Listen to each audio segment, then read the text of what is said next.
We actually haven't talked about the vehicles of the show yet. So let's do that now. Chase is my favorite bike. It's a Honda NM4 and it is wholly awesome. It's as wide as a car, yet it has that feel of a Harley. Just like a straight up Harley chopper riding it like this. And it's awesome. I like that type of bike, and I like the freaking color scheme on it. Black and purple with silver flames and a head and like a skull for the headlight. That is awesome. Oh, and Trideron, it's also a great looking bike. I mean, not bike, I mean car. That's a bike with a car. I'm kidding. Trideron, it's a great looking car.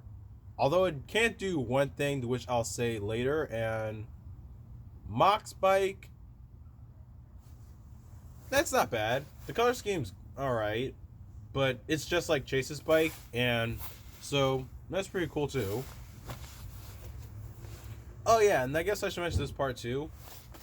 Mach's and Chase's bike can combine together to make this thing called the Ride Crosser, which, I don't know, it looks like some type of dune buggy looking thing, I guess.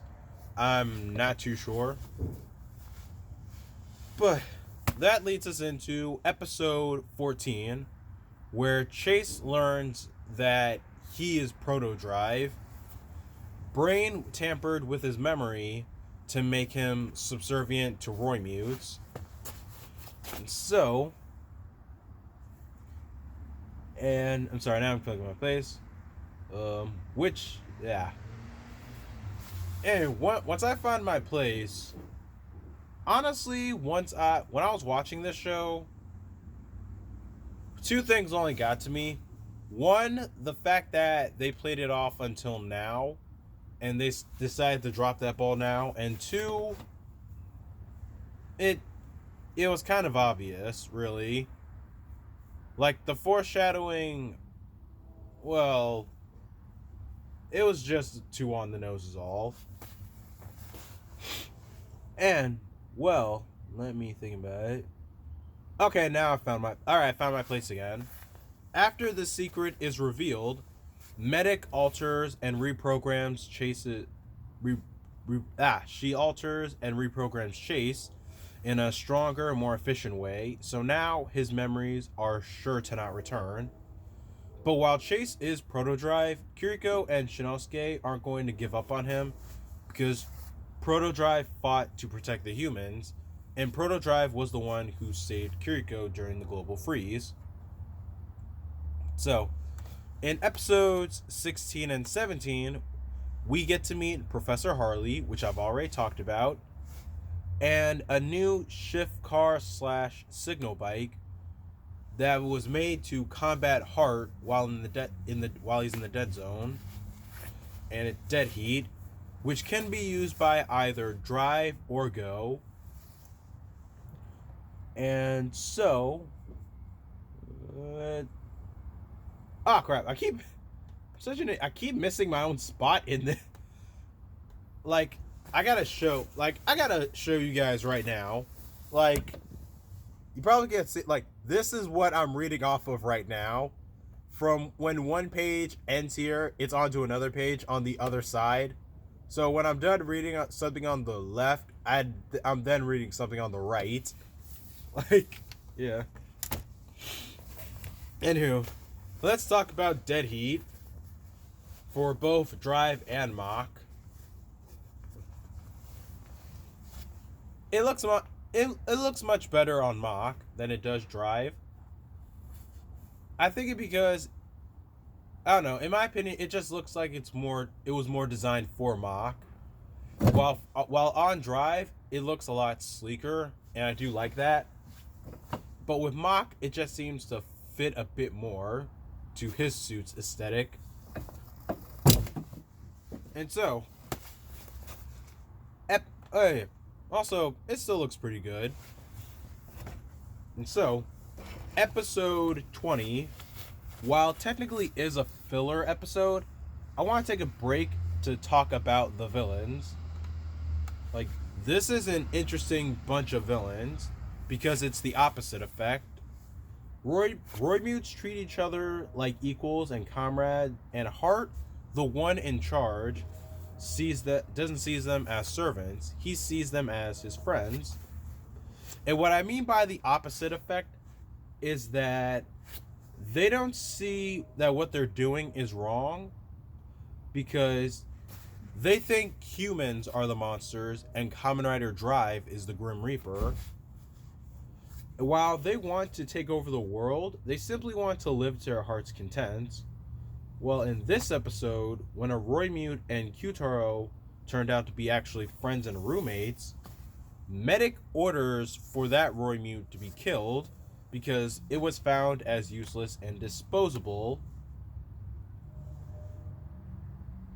And that's when I had to take a step back to wonder about the Roymutes, because why would you order, with only so many of you left, why would you order one of you dead? Like, what would Hart have to say about that? Not to mention, this is just further proof. Like, this is proof right here that humans and Roymutes could get along in peace. And it just got stepped on. Like, it's like you want to keep the fighting going on. And I'm not really upset or anything. I'm just shocked because it just makes the Roymutes even more of a threat and makes Medic even a lot more evil. Like, straight up evil. Like, why would you order for one of your own to be murdered? Let's see here. Episode 22. Episodes 21 and 22.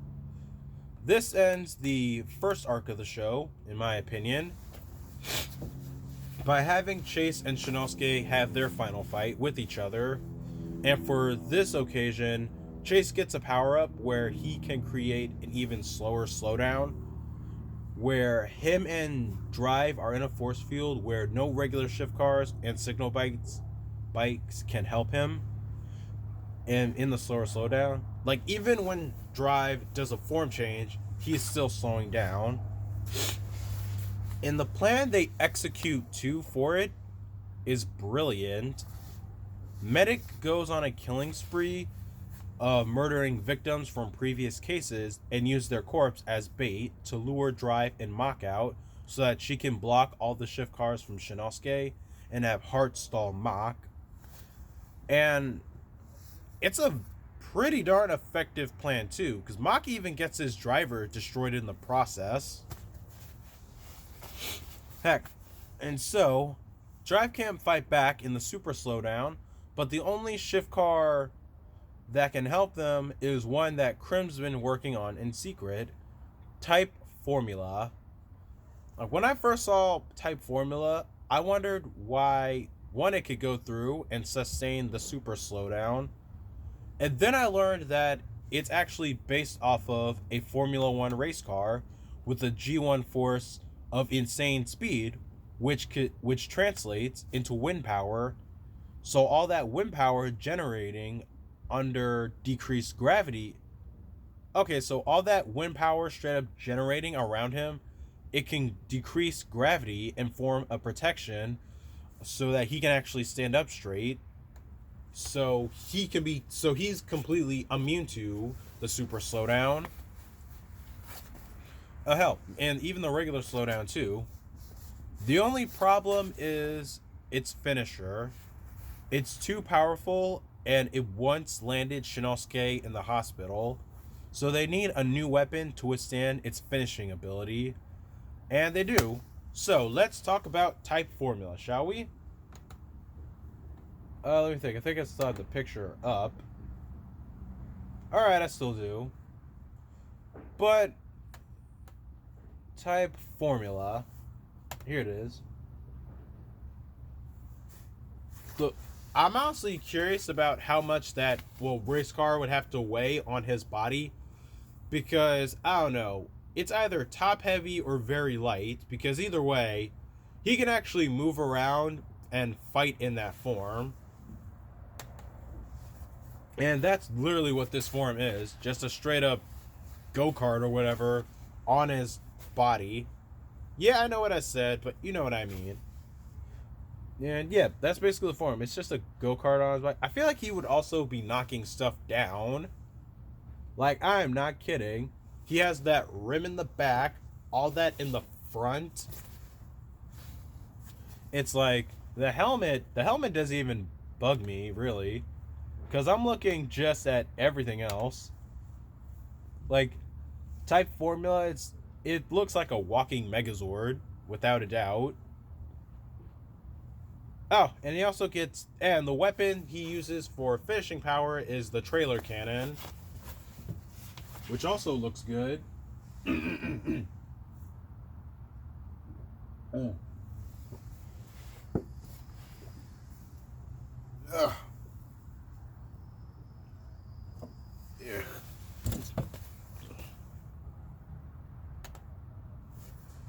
And so, with the new gear and armor, Drive whoops the brakes off of Chase, but he didn't kill him though. We learned that after Kiriko finds him heavily injured. Need water.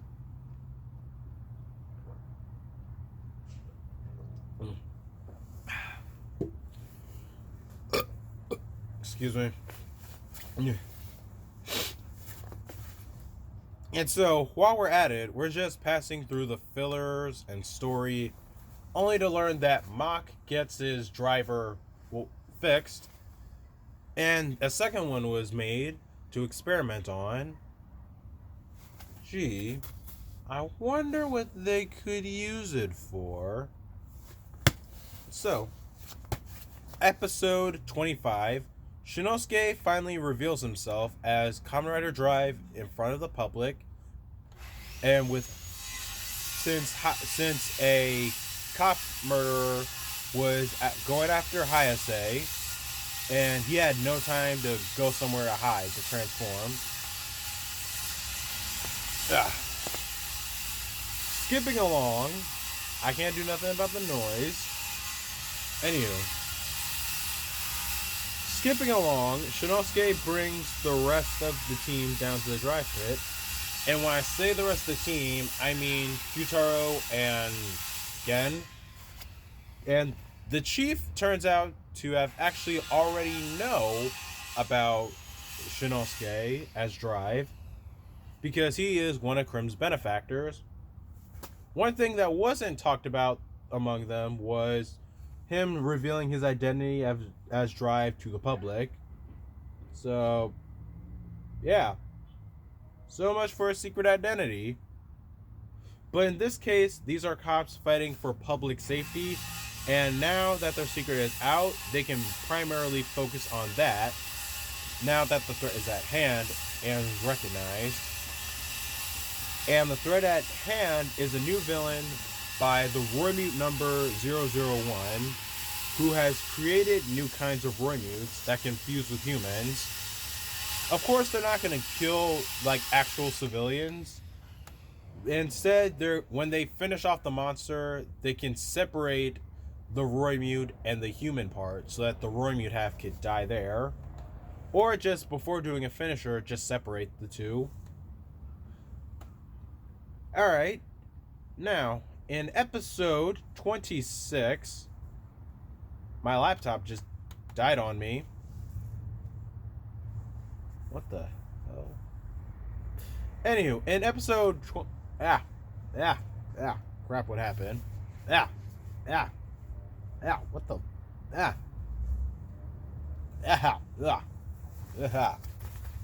Ish. What the hell's on my tongue?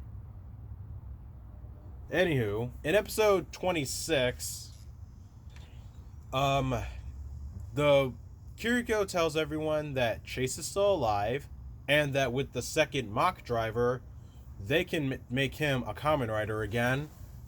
So they go to find Chase to pursue him, and Hart already beats them there. Shinosuke and Heart fight for a little bit, and it ends with Chase jumping in, confused with who to fight for.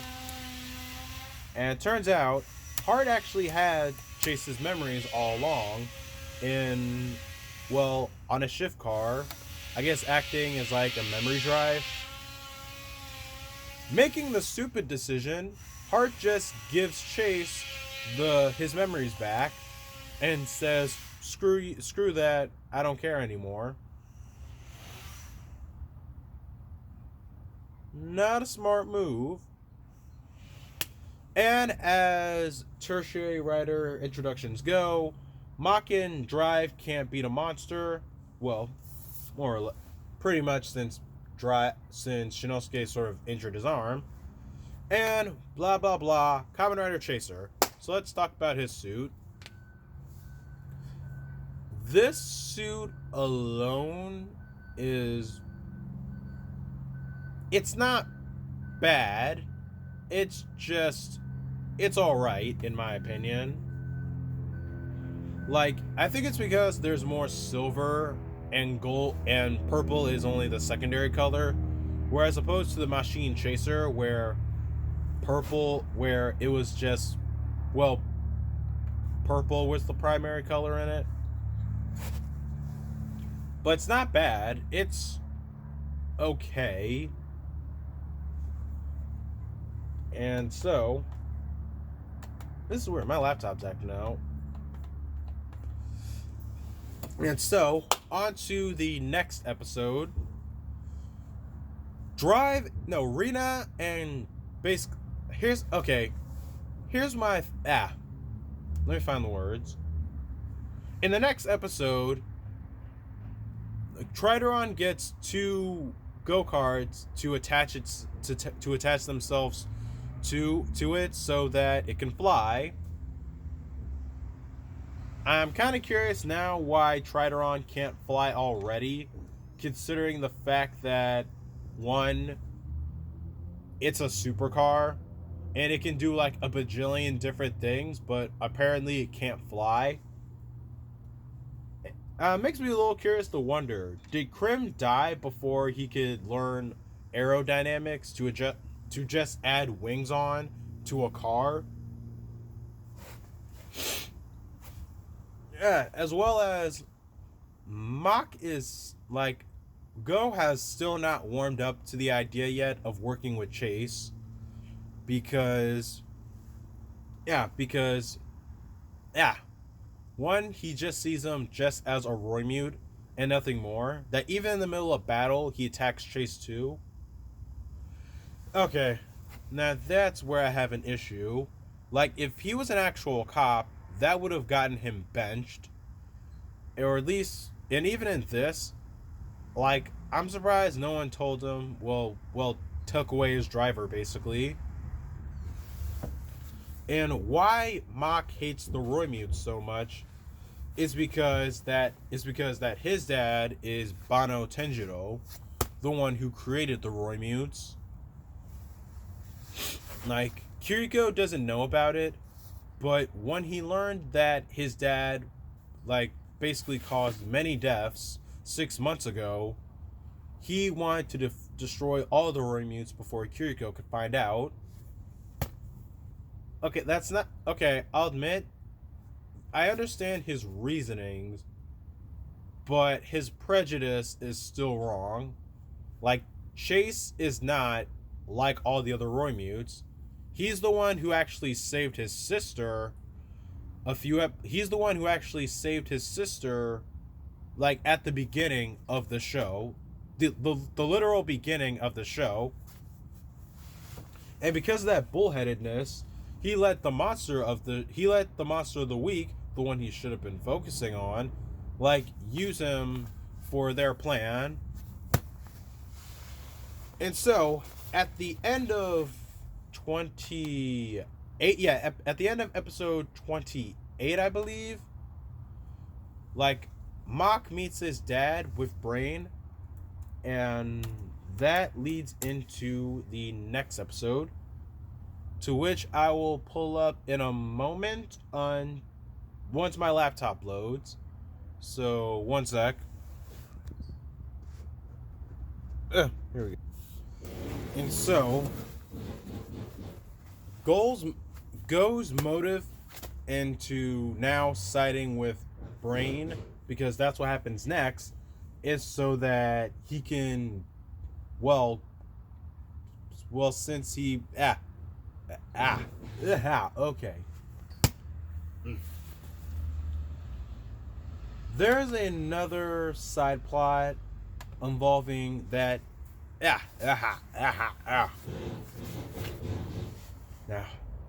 aside from that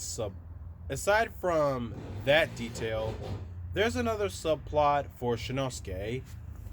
His father was a police officer that was killed in the line of duty 12 years ago, and there's a mystery going around about who killed his father. It was supposed to be one criminal from 12 years ago at a bank robbery where Shinosuke's dad was killed, but there's speculation there that Roimyu activity was involved. And there's also this one guy named Nira, who is an asshole of the highest caliber. And the only reason why I mention him is because he's important to the plot. So, episode 30, the robber accused of Shinosuke's dad's death turns out to be innocent. He didn't kill him. The new theory now is that 001 killed his father. What 001 plans is to kill everyone that was present at the robbery 12 years ago to cover up the truth behind the murder, because now it's confirmed that Roimyu activity was involved, and 001 was there. And at the end of episode 30, Chase, by the way, asked for his memory to be recovered, and it does. And at the end of episode 30, Chase plays video evidence of his corruption of working for the Roimyus, as well as the identity of 001. 001's evolved name is Freeze, and he turns out to be Japan's Minister of Defense, Nira's boss. And so, episode 31, Freeze explains to everyone about possessing a final evolution, to which we'll see later with Freeze, and what it really is just the gold coloring on the outfits. And that each of the Roimyus possess a particular emotion. Heart is joy, Brain is jealousy, and Medic is compassion, and Freeze is humiliation. So in episode 32, Drive fights Freeze again for the second time, and this time reverting him to a core, which reverts into a new body, and he transforms into a super form. And in his super form, the first thing he does is makes one shot, firing Shinosuke, killing him. Is watching that in slow motion, it's mind-blowing. Like, just one shot straight through the belt, killing the both of them. And as Shinosuke's body drops, Kiriko and Gen run to get him, and following that is two things.